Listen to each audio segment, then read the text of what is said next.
Bismillahirrahmanirrahim. Assalamualaikum warahmatullahi wabarakatuh. Hai anak soleh dan soleha, apa kabar? Jumpa lagi dengan Ustazah Sesra dalam video Buser Belajar bersama Ustazah Sesra. Semoga saja anak-anak ustazah selalu dalam keadaan sehat walafiat bersama keluarga tercinta antum. Amin amin ya robbal alamin. Nah, sebelum memulai pelajaran ini, alangkah baiknya kita awali dengan membaca doa mau belajar terlebih dahulu. Mari kita berdoa. Berdoa selesai. Oke, pelajaran kita hari ini adalah tema 4, kewajiban dan hakku. Subtema 1, kewajiban dan hakku di rumah. Muatan PPKN KD 3.2 dan 4.2 dengan materi hak dan kewajiban anak di rumah. Oke anak soleh dan soleha, antum masih ingat gak ya apa itu hak dan apa pula itu kewajiban? Baiklah, Ustazah akan bantu ingatkan kembali ya bagi yang sudah lupa. Hak adalah segala sesuatu yang layak dan pantas diterima dan dimiliki. Sedangkan kewajiban adalah segala sesuatu yang harus dikerjakan dengan penuh tanggung jawab. Nah, hak dan kewajiban harus dilaksanakan secara seimbang. Jadi, kita tidak boleh menuntut hak sementara kewajiban-kewajiban kita tinggalkan. Begitu pula sebaliknya. Nah, pelaksanaan hak dan kewajiban dapat kita temui atau dapat kita jumpai di mana saja. Contohnya di rumah. Nah, rumah merupakan tempat ternyaman untuk berkumpul, saling bertukar pikiran, dan lain-lain.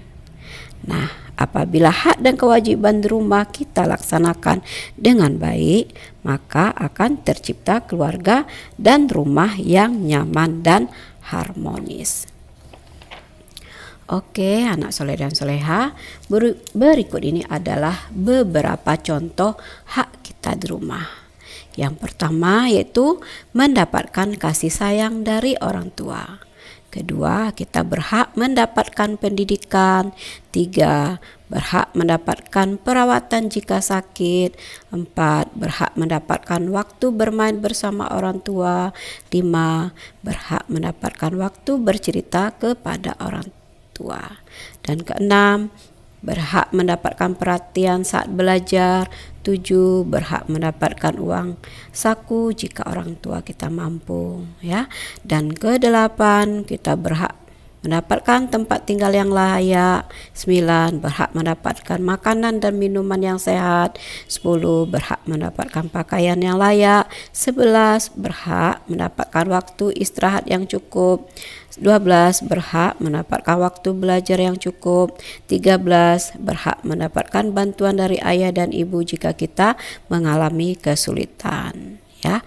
Dan masih banyak lagi anak ya hak-hak yang kita dapatkan di rumah. Oke, anak soleh dan soleha, selain hak kita di rumah, kita juga mendapatkan kewajiban-kewajiban yang harus kita laksanakan di rumah. Nah, kewajiban kita di rumah yang pertama, kita wajib bersyukur karena telah disayangi oleh orang tua.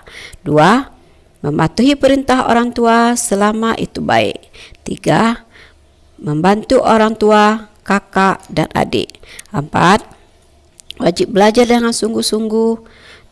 5, wajib menjaga kebersihan tempat tinggal. 6, wajib menjaga dan menyayangi orang tua, kakak, dan adik. 7, kita wajib membantu pekerjaan rumah tangga seperti menyapu, menyirami tanaman, dan mencuci piring, dan lain-lain. 8, kita juga wajib mendoakan orang tua setiap hari. Dan masih banyak lagi kewajiban-kewajiban yang harus kita laksanakan di rumah. Nah, hak dan kewajiban kita terhadap pakaian, ya. Nah, anak soleh dan soleha, di dalam sebuah keluarga kita berhak mendapatkan pakaian yang layak dari kedua orang tua kita. Nah, mengapa demikian? Ya, karena pakaian itu berfungsi. Yang pertama, fungsi pakaian yaitu melindungi tubuh dari cuaca dingin, hujan, dan terik matahari. 2. Melindungi tubuh dari gesekan kulit dengan benda lain. 3. Sebagai tanda status gender atau membedakan laki-laki dan perempuan. 4. Sebagai penutup aurat di tubuh kita. 5. Melindungi tubuh dari gangguan serangga. 6. Sebagai baju profesi, ya, seperti baju guru, dokter, polisi.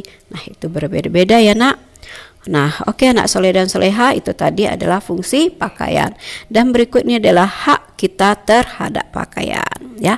Kita berhak mendapatkan pakaian layak pakai, berhak mendapatkan pakaian bersih dan rapi, berhak mendapatkan pakaian yang menutupi aurat, dan berhak mendapatkan pakaian yang tidak ketat, tidak tipis, dan tidak menerawang.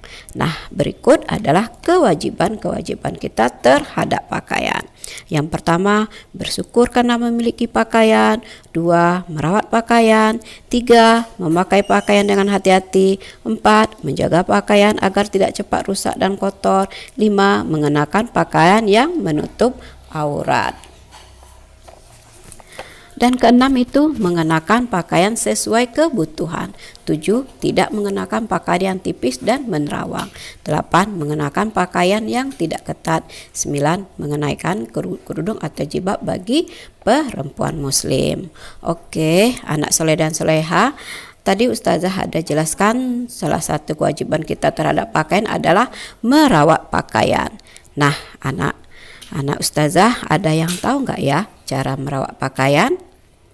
Iya, cara merawat pakaian yaitu yang pertama, mencuci pakaian jika kotor. Kedua, menjemur pakaian sampai kering. Nah, setelah itu menyetrika pakaian. Nah, dan keempat, melipat dan meletakkan pakaian di lemari dengan rapi. Oke, anak soleh dan soleha, selain pakaian, tubuh perlu juga kita rawat ya nak. Nah, ada hak dan kewajiban yang berhubungan dengan tubuh kita, ya. Hak dan kewajiban kita terhadap tubuh kita yaitu hak kita ya. Yang pertama itu mendapatkan tubuh yang sehat, berhak mendapatkan makan yang sehat, berhak mendapatkan sarapan, makan siang, dan makan malam setiap hari. Nah, sedangkan kewajiban yaitu memilih makanan yang bergizi. 2. Makan dengan teratur setiap hari. 3. Istirahat dengan cukup. 4. Rajin berolahraga. 5. Minum air putih secara teratur. Nah, berikut adalah hak dan kewajiban terhadap makanan ya nak ya. Nah, anak soleh dan soleha, untuk mendapatkan tubuh yang sehat, ada hak dan kewajiban yang perlu kita laksanakan terhadap makanan. Karena makanan merupakan sumber energi bagi tubuh manusia. Manusia memerlukan makanan dan minum setiap hari. Nah, jika manusia tidak makan dan minum, tubuhnya akan lemas, lemah, dan sakit, sehingga tidak akan mampu melaksanakan aktivitas sehari-hari dan beribadah kepada Allah pun akan terganggu. Oleh karena itu, kita wajib menjaga tubuh kita. Oke, anak soleh dan soleha, berikut ini Ustazah akan jelaskan hak kita terhadap makanan. Yang pertama, mendapatkan makanan dan minuman yang bersih, sehat, dan bergizi setiap hari. 2. Mendapatkan sarapan, makan siang, dan makan malam setiap hari. Nah, selain hak, ada juga kewajiban kita terhadap makanan. Yang pertama, bersyukur atas semua makanan yang ada. 2. Berdoa sebelum dan sesudah makan minum. 3. Memilih makanan yang sehat dan bergizi. 4. Mengambil makanan secukupnya. 5. Menghabiskan makanan. 6. Minum air putih secara teratur. 7. Tidak jajan sembarangan. 8. Mencuci tangan dengan sabun sebelum dan sesudah makan. 9. Sarapan sebelum memulai aktivitas. 10. Makan makanan yang sudah disediakan. 11. Tidak berebut makanan dengan adik atau kakak. 12. Tidak membuang-buang makanan. Nah, hak dan kewajiban kita lainnya di rumah adalah yang berkenaan dengan tempat tinggal ya. hak dan kewajiban kita terhadap tempat tinggal ya. Nah, fungsi tempat tinggal yang pertama itu sebagai tempat berlindung dari bahaya cuaca panas, hujan, dan udara dingin. Yang kedua, tempat beristirahat dan melepas lelah. Tiga, tempat berkumpul bersama keluarga untuk melepas rindu. Anak-anak ustazah, banyak sekali orang-orang yang belum memiliki rumah, tetapi mereka tetap bahagia. Oleh karena itu, kita wajib bersyukur karena sudah memiliki tempat tinggal yang layak. Nah, berikut adalah hak terhadap tempat tinggal. Yang pertama, berhak mendapatkan tempat tinggal yang layak. Dua, berhak mendapatkan tempat tinggal yang bersih dan rapi. Tiga, berhak mendapatkan tempat tinggal yang aman dari pencuri, dari gangguan hewan buas, dan bencana alam. Keempat, berhak menggunakan fasilitas rumah dengan hati-hati. Nah, selain hak terhadap tempat tinggal, kita juga mempunyai kewajiban terhadap tempat tinggal. Yang pertama, bersyukur karena memiliki tempat tinggal. Dua, membantu orang tua menata dan merapikan rumah. Tiga, menjaga kebersihan tempat tinggal. Empat, menjaga fasilitas dan barang-barang di rumah. Lima, menjaga keamanan tempat tinggal dengan cara mengunci pintu saat malam hari atau memasang CCTV. Oke, anak soleh dan soleha, sampai di sini pelajaran kita hari ini. Semoga antum semakin paham bahwa hak dan segala sesuatu yang layak dan pantas diterima dan dimiliki. Dan sedangkan kewajiban adalah segala sesuatu yang harus dikerjakan dengan penuh tanggung jawab. Hak dan kewajiban harus dilaksanakan secara seimbang. Ya, kita tidak boleh menuntut hak sementara kewajiban-kewajiban kita tinggalkan, dan begitu juga sebaliknya. Oke, tetap semangat, tetap jaga kesehatan, dan tetap jalankan ibadah, dan tetap belajar di rumah. Wabillahi taufiq wal hidayah. Wassalamualaikum warahmatullahi wabarakatuh.